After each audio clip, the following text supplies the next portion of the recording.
যে মানুষটি বীর দর্পে রাজপথে নারায়ে তাকবীর আল্লাহু আকবার আওয়াজ তুলে মিছিল করছিলেন, সেই মানুষটি মিছিল পরবর্তী বক্তব্য দিতে গিয়ে মাটিতে লুটিয়ে পড়লেন। আল্লাহর ডাকে সাড়া দিয়ে পৃথিবী হতে চির বিদায় নিলেন।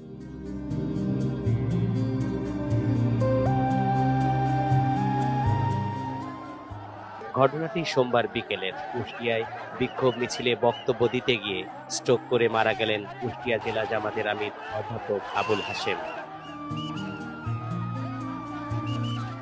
ঘটনাটি কুষ্টিয়া পৌরসভার বিজয় উল্লাস চত্বরে ইসলামী বক্তা মুফতি আমির হামজাকে হত্যার হুমকির প্রতিবাদে আয়োজিত বিক্ষোভ ও প্রতিবাদ মিছিলে বক্তব্য দিতে গিয়ে স্ট্রোক করে মারা গেছেন জামাত ইসলামীর কুষ্টিয়া জেলা আমির অধ্যাপক আবুল হাশেম। আমরা পরিষ্কার বলে দিতে চাই, এইভাবে হত্যার হুমকি দিয়ে আপনারা যদি আপনাদের নেতা কর্মীদেরকে উস্কে দিয়ে কোন দুর্ঘটনা ঘটে, তাদের সব দায় দায়িত্ব আপনাদেরকে বহন করতে হবে। আপনার রাজনৈতিক ময়দানকে উত্তপ্ত করতে চান, এই ভোটের মাঠকে কি আপনারা উত্তপ্ত করে ফায়দা হাসিল করতে চান?